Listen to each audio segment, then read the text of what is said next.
Hi friends, ഏവർക്കും മീനു ടിപ്സിൻ്റെ നല്ലൊരു അധ്യായത്തിലേക്ക് സ്വാഗതം. ബെന്യാമിൻ കഥ തുടരുന്നു. കുറച്ച് ദിവസത്തെ പരിചയം, ഏറെ സൗഹൃദം, അതായിരുന്നു എനിക്ക് ഹമീദ്. അറബിയുടെ തോട്ടത്തിൽ കൃഷിപ്പണിയായിരുന്നു അവന്. രാവോളം പണിയും നിറയെ മർദ്ദനങ്ങളും കുറച്ചുകൂലിയും സഹിക്കാനാവാതെ വന്നപ്പോഴാണ് അവൻ ഒരു ദിവസം തോട്ടം വിട്ട് ഓടിപ്പോന്നത്. ജയിലിൽ എത്തിയപ്പോഴേക്കും ഞാൻ അനുഭവിച്ചതിൻ്റെ 4 ഇരട്ടി സന്തോഷമായിരുന്നു ഹമീദിന്. പുറം ലോകത്തു നിന്നും സർക്കാർ സുരക്ഷിതത്തിൽ എത്തിയതോടെ ഇനി മേലിൽ താൻ അറബിയുടെ പിടിയിലാവാൻ പോകുന്നില്ല എന്ന ഉറച്ച വിശ്വാസമായിരുന്നു അവന്. പക്ഷേ എത്ര പെട്ടെന്നാണ് എല്ലാം കീഴ്മേൽ മറിയുന്നത്. അന്ന് ബ്ലോക്ക് മുഴുവൻ നിറഞ്ഞ നിശബ്ദതയായിരുന്നു.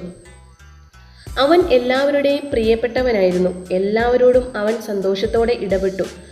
വലിയ തമാശകൾ പറഞ്ഞു. ഒരു ജ്യേഷ്ഠ സഹോദരനെ പോലെ നിറയെ ആശ്വസിപ്പിക്കലുകൾ നടത്തി. അവസാനം അവൻ വലിയ നിലവിളിയോടെ ഞങ്ങൾക്കിടയിൽ നിന്നും വലിച്ചിഴക്കപ്പെടുന്നത് ഞങ്ങൾക്ക് കാണേണ്ടി വന്നു. അത്ര വലിയ കരച്ചിലോടെ അടുത്ത കാലത്തെങ്ങും ഒരാളും അറബിക്കൊപ്പം മടങ്ങിപ്പോയതായി ഓർമ്മയേയില്ല. പിറ്റേന്നാണ് അതിലും വലിയ സങ്കടം തോന്നിയത്. അന്ന് എംബസി ഉദ്യോഗസ്ഥർ വന്നപ്പോൾ ആദ്യം വിളിച്ച പേര് ഹമീദിൻ്റേതായിരുന്നു. ഹോ പടച്ച തമ്പുരാനെ, കഴിഞ്ഞ ആഴ്ച ഈ പേര് വിളിക്കപ്പെടാൻ നീ അവസരം ഒരുക്കിയില്ലല്ലോ. എങ്കിൽ അവൻ്റെ ജീവിതം എത്ര വ്യത്യസ്തവും സന്തോഷം നിറഞ്ഞതുമാവുമായിരുന്നു. ഇല്ല, നിന്റെ വിധിയിൽ ന്യായവിസ്താരം നടത്താൻ ഞാൻ തുനിയുന്നില്ല. നിന്റെ കണിശതയിൽ ഞാൻ ഉറച്ചു വിശ്വസിക്കുന്നു. നീ അവനു വേണ്ടി മാറ്റിവെച്ച സങ്കടത്തിൻ്റെ ദിനങ്ങൾ അവസാനിക്കുവാൻ ഇനിയും സമയമുണ്ടെന്ന് നീ അവനെ പറഞ്ഞ് മനസ്സിലാക്കി കൊടുത്താൽ മാത്രം മതി. ഹമീദ് പോയതോടെ ഞാൻ ജയിലിൽ വല്ലാതെ ഒറ്റപ്പെട്ടു.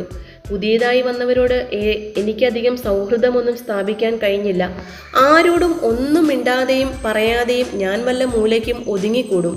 വല്ലപ്പോഴും വല്ലതും കഴിക്കും. മിക്ക ദിവസങ്ങളും കഴിക്കാറേയില്ല. ഹമീദിൻ്റെ നഷ്ടം എനിക്ക് ഉന്മേഷത്തിൻ്റെ നഷ്ടമായിരുന്നു. ആഴ്ചയിൽ ഒരിക്കൽ എംബസിക്കാർ വരുമ്പോൾ മാത്രമാണ് ഞാനൊന്ന് ഉണരുക. ആകാംക്ഷയോടെ കാത്തു നിൽക്കും എൻ്റെ പേര് വിളിക്കപ്പെടാനായി. പക്ഷേ ഒരിക്കലും അത് സംഭവിച്ചില്ല. അവരോട് പറ്റിക്കൂടി ചോദിക്കുമ്പോൾ ഇനിയും ശരിയായി വരാനുള്ള നൂലാമാല പിടിച്ച നിരവധി പേപ്പറുകളുടെ കഥ പറയും. എന്നാലും അടുത്ത ആഴ്ചയിലേക്ക് ശരിയായേക്കും എന്നൊരു പ്രതീക്ഷ തന്നിട്ടാണ് അവർ എല്ലാ വട്ടവും എംബസിക്കാർ പോകാറ്. അങ്ങനെ ഞാൻ ഓരോ പ്രാവശ്യവും പ്രതീക്ഷയിലേക്ക് വളരുകയും നിരാശയിലേക്ക് തളരുകയും ചെയ്തുകൊണ്ടിരുന്നു. അങ്ങനെ ജയിൽ ദിവസങ്ങൾ കഴിഞ്ഞു പൊക്കൊണ്ടിരിക്കെ അറബി പരിശോധനയ്ക്ക് വരുന്ന ഒരു ദിവസം, ഭീതിയോ ആകാംക്ഷയോ നിരാശയോ ഒന്നുമില്ലാതെ ഞാൻ വരിയിൽ നിൽക്കുകയാണ്. നിരവധി അറബികൾ ഞങ്ങളെ കടന്നു പോയിക്കൊണ്ടേയിരുന്നു. പെട്ടെന്ന് വരിയുടെ അങ്ങേ തലയ്ക്കിൽ ഒരു മുഖം പ്രത്യക്ഷപ്പെട്ടു. ആ മുഖം എൻ്റെ കണ്ണിൽ തെളിഞ്ഞതും എൻ്റെ ഉള്ളിലൂടെ ഒരു കൊടും വെള്ളടി പാഞ്ഞുപോയി. കുറച്ച് ദിവസങ്ങൾക്ക് മുമ്പ് ഹമീദ് വിളിച്ചതുപോലെ ഒരു വിളി ഞാൻ എൻ്റെ അള്ളാഹുവിനെ വിളിച്ചുപോയി. ഇനി ഒരിക്കലും കണ്ടുമുട്ടില്ലെന്നും ഇനി ഒരിക്കലും എന്നെ തേടി വരില്ലെന്നും ഞാൻ ദൃഢമായി വിശ്വസിച്ചിരുന്ന എൻ്റെ സ്വന്തം അർബാബ് ആയിരുന്നു അത്. അർബാബ്. ഏതാണ്ട് 4 വർഷം മുമ്പ് റിയാദ് എയർപോർട്ടിൽ വെച്ച് ഞാൻ ആദ്യമായി കണ്ട എൻ്റെ അർബാബ്. ഭീതി കൊണ്ട് എനിക്ക് തല കറങ്ങുന്നത് പോലെ തോന്നി. താഴെ വീഴാതിരിക്കാൻ ഞാൻ എൻ്റെ തൊട്ടടുത്ത് നിന്നിരുന്ന ആളിൻ്റെ കയ്യിൽ കയറി പിടിച്ചു. 1-ാം ഇറാഖ് യുദ്ധം ഗൾഫ് മേഖലയിൽ ഉയർത്തിയ അശാന്തിയുടെ പൊടിപടലങ്ങൾ ഏതാണ്ട് അടങ്ങിയ കാലം. ഒരു ചെറിയ ഇടവേളയിലെ മാന്ദ്യത്തിനു ശേഷം എണ്ണരാജ്യങ്ങളിലെല്ലാം ജോലി സാധ്യതകളുടെ വേലിയേറ്റമുണ്ടായ കാലം. ഒരു വിസ കൊടുക്കാനുണ്ടെന്ന് തികച്ചും യാദൃച്ഛികമായി കരുവാറ്റക്കാരൻ ഒരു സുഹൃത്ത് വഴിയിൽ വെച്ച് പറഞ്ഞപ്പോൾ അതുവരെ ഒരിക്കലും മനസ്സിൽ ഇല്ലാതിരുന്ന ഒരു മോഹം എനിക്കും തോന്നി. എത്ര കാലമായി ഇവിടെ ഇങ്ങനെ വെള്ളത്തിൽ മുങ്ങാങ്കുഴിയിട്ട് ജീവിക്കുന്നു. ഒരു വട്ടം പോയാലെന്താ? ഏറെ നാളത്തേക്കൊന്നും വേണ്ട. അതിന് മാത്രം അത്യാഗ്രഹവുമില്ല. അല്ലറ ചില്ലറ കടങ്ങളുള്ളത് വീട്ടണം, വീടിനൊരു മുറി ഇറക്കണം. എല്ലാം സാധാരണ മലയാളികളുടെ സാധാരണ മോഹങ്ങൾ മാത്രം. അത് തന്നെയുമല്ല, പൂഴിയിൽ നിന്ന് മണൽ വാരുന്നതൊക്കെ നിയന്ത്രിക്കാൻ പോകുകയാണ്. ഒരു പറച്ചിലുമുണ്ട്. അതൂടെ പോയാൽ പിന്നെ മറ്റെന്ത് പണി കിട്ടാനാണ്? പട്ടിണി കിടക്കാൻ പറ്റുമോ? പണ്ടായിരുന്നെങ്കിൽ കിടക്കാമായിരുന്നു, കിടന്നിട്ടുമുണ്ട്. ഇപ്പോൾ ഉമ്മാടെ നിർബന്ധത്തിന് വഴങ്ങി ഒരു കല്യാണം കഴിച്ചു. അവൾ 4 മാസം ഗർഭിണിയുമാണ്. ചിലവുകൾക്ക് മേൽ ചിലവുകൾ മണൽക്കൂന പോലെ വന്നു നിറയാൻ തുടങ്ങിയ കാലം തന്നെയുമല്ല, അടുത്തിടെയായിട്ട് നിലയ്ക്കാത്ത ഒരു പനിയും ചുമയും ഒക്കെയുണ്ട്. ദിവസവും വെള്ളത്തിൽ മുങ്ങിക്കിടക്കുന്നതിൻ്റെ ആവണം. ഇതിങ്ങനെ നിന്നാൽ വല്ല ന്യൂമോണിയയും വരാനും മതി എന്ന് വെച്ച് വെള്ളത്തിൽ ഇറങ്ങാതിരിക്കാൻ പറ്റുമോ? ഇത് പടച്ചവനായിട്ട് കൊണ്ടുതന്നൊരവസരമായിരിക്കണം, നഷ്ടപ്പെടുത്താൻ പാടില്ല. ആരെങ്കിലും പോകാനുണ്ടെങ്കിൽ പറ, എൻ്റെ അളിയൻ്റെ വഴിയാണ്. അളിയൻ അവധിക്ക് വന്നിട്ടുണ്ട്. ഇപ്പോൾ പൈസ കൊടുത്തുവിട്ട 2 മാസത്തിനകം വിസ അയച്ചു തരും. കൂട്ടുകാരൻ പറഞ്ഞു. അടുത്തിടെ സൈനുവിന്റെ നിർബന്ധം സഹിക്കവയ്യാതെ ഒരു കാരണവുമില്ലാതെ എടുത്തിട്ട പാസ്പോർട്ടിന്റെ കോപ്പി മനസ്സിന്റെ മൂലയിൽ തിളങ്ങി.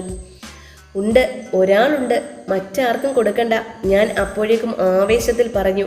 എങ്കിൽ നാളെ തന്നെ വീട്ടിലോട്ട് വാ, നമുക്കൊന്നിച്ച് അളിയനെ പോയി കാണാം. ബാക്കി കാര്യങ്ങൾ നിങ്ങൾ തമ്മിൽ സംസാരിക്കേ. കൂട്ടുകാരൻ പോയി കഴിഞ്ഞപ്പോൾ വല്ലാത്തൊരാധിയായിരുന്നു. വേണോ വേണ്ടയോ? എങ്കിൽ നാളെ തന്നെ പോകാം.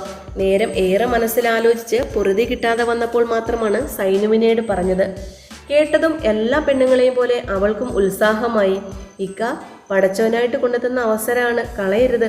എത്ര നാളായിട്ട് ഞാൻ എൻ്റെ ഇക്കമാരോട് പറയുന്നു, ഒന്നും നടന്നിട്ടില്ലല്ലോ. അവളും രണ്ടാങ്ങളമാരും നേരത്തെ ഗൾഫിലാണ്. പക്ഷെ സൈനു, വല്ലതും ജാസ്തി കൊടുക്കേണ്ടി വരില്ലേ? നമ്മുടെ കയ്യിൽ ഒന്നുമില്ലല്ലോ. മനസ്സ് വെച്ചാൽ ഒക്കെ ഉണ്ടാവോ ഇക്ക? ഇന്നാട്ടിലുള്ളവരെല്ലാം കൈനിറയെ പണം വെച്ചിട്ടാണോ പോകാൻ ഒരുങ്ങുന്നത്? ഇക്ക ധൈര്യമായി ചെന്ന് കരുവാറ്റക്കാരനെ കാണ്. അവൾ എപ്പോഴും അങ്ങനെയാണ്. നിരാശയുടെ ഒരു വാക്ക് ആ നാവിൽ നിന്ന് വരില്ല. ഏതില്ലായ്മയിലും ഉണ്ടെന്ന് വരുത്തി തീർക്കാൻ കേമി. പെണ്ണുങ്ങളായാൽ അങ്ങനെ വേണമെന്ന് രഹസ്യത്തിനെങ്കിലും അഭിമാനപ്പെട്ടു പോയിട്ടുണ്ട്. വിവാഹം കഴിഞ്ഞിട്ട് കുറച്ചു കാലമേ ആയിട്ടുള്ളൂ. എങ്കിലും അതിനിടെ പലവട്ടം.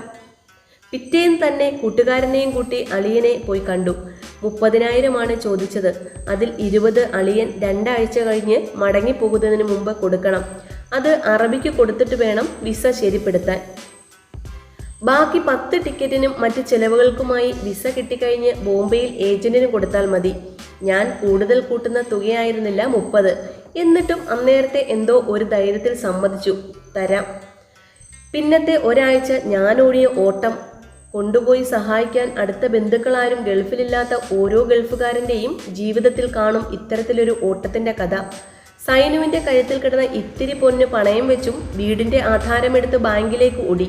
കൂട്ടത്തിൽ മണൽ വാരുന്നവരോടൊക്കെ നുള്ളിപ്പെറുക്കിയും അറിയാവുന്നവരോടൊക്കെ കൊച്ചു കൊച്ചു തുകകൾ കടം വാങ്ങിയും ഒപ്പിച്ചു. അതെ, ഒപ്പിച്ചു എന്ന വാക്കാണ് അതിന് ചേരുക. ഏതായാലും അളിയൻ പോകുന്നതിൻ്റെ തലേന്ന് രാത്രി തുക എത്തിക്കാൻ കഴിഞ്ഞു എന്ന് മാത്രം പറഞ്ഞാൽ മതി. അബുദാബിയിലുള്ള സൈനുവിൻ്റെ ആങ്ങളമാരോട് ചോദിക്കാമായിരുന്നു. വേണ്ടെന്ന് പറഞ്ഞത് അവൾ തന്നെയാണ്. ഇത്ര നാളും എന്നെ ഒരു കരപറ്റിക്കാത്തതിൻ്റെ ദേഷ്യം അവൾക്കുണ്ടായി കാണും.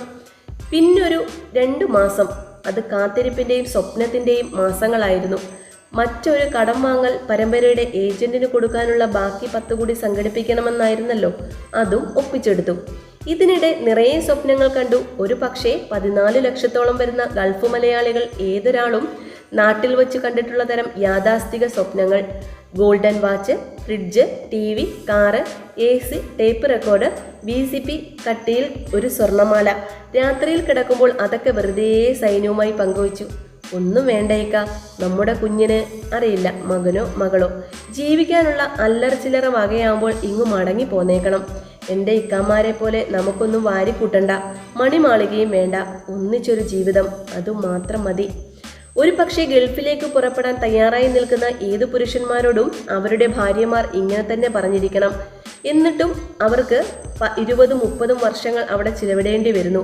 എന്താണോ ആ പ്രഹേളയ്ക്ക് കാരണം? അവസാനം വിസ റെഡി, ബാക്കി തുകയുമായി വരിക. ബോംബെയിൽ നിന്ന് ഏജന്റിന്റെ ടെലഗ്രാം വന്നു. അന്നേരം ഞാൻ അനുഭവിച്ച സന്തോഷം ഇതിനോടകം ഗൾഫിൽ ചെന്നുപെട്ടിട്ടുള്ള ദശലക്ഷക്കണക്കിന് മലയാളികൾ ഏതൊരാളുടെയും സന്തോഷത്തിനും മേലെയായിരുന്നു അതെന്ന് എനിക്ക് ഉറപ്പുണ്ട്. ആ രാത്രി ഞാൻ സന്തോഷിച്ച പോലെ മറ്റാരും സന്തോഷിച്ചു കാണില്ല. ആ രാത്രി ഞാൻ സൈനുവിനെ കെട്ടിപ്പിടിച്ചതുപോലെ ആരും സ്വന്തം ഭാര്യമാരെ പുണർന്നു കാണില്ല. ഒരു സങ്കടമേ എനിക്കുണ്ടായിരുന്നുള്ളൂ. എൻ്റെ മകൻ. അതിൻ്റെ ജനന സമയത്ത് ഞാൻ അരികിൽ ഉണ്ടാവില്ലല്ലോ. എൻ്റെ സൈനുവിൻ്റെ വലിയ വേദനയിൽ അടുത്തുനിന്ന് തലോടി കൊടുക്കാൻ എനിക്ക് കഴിയില്ലല്ലോ. ഞാൻ സൈനുവിൻ്റെ വീർത്തു വരുന്ന വയറ്റിൽ മതിയാവാതെ ഉമ്മ കൊടുത്തു. എൻ്റെ നബീലെ, എൻ്റെ സഫിയ, എൻ്റെ കുഞ്ഞിനിടാൻ ഞാൻ കണ്ടുവച്ചിരുന്ന പേരുകൾ, എൻ്റെ കുഞ്ഞി, എൻ്റെ ചക്കി, എൻ്റെ കുഞ്ഞിനെ വീട്ടിൽ വിളിക്കാൻ ഞാൻ കണ്ടുവച്ചിരുന്ന പേരുകൾ, എൻ്റെ മോനെ, എൻ്റെ മോളെ, നീ ഈ ഭൂമിയിലേക്ക് കൺതുറന്നു വരുന്നത് കാണാൻ ഈ ഉപ്പ നിൻ്റെ അടുത്തുണ്ടാവില്ല. പക്ഷേ എന്നെങ്കിലും ഞാൻ മടങ്ങി വരുമ്പോൾ നിനക്ക് കൈ നിറയെ സമ്മാനങ്ങൾ ഞാൻ കൊണ്ടുവരാം കേട്ടോ.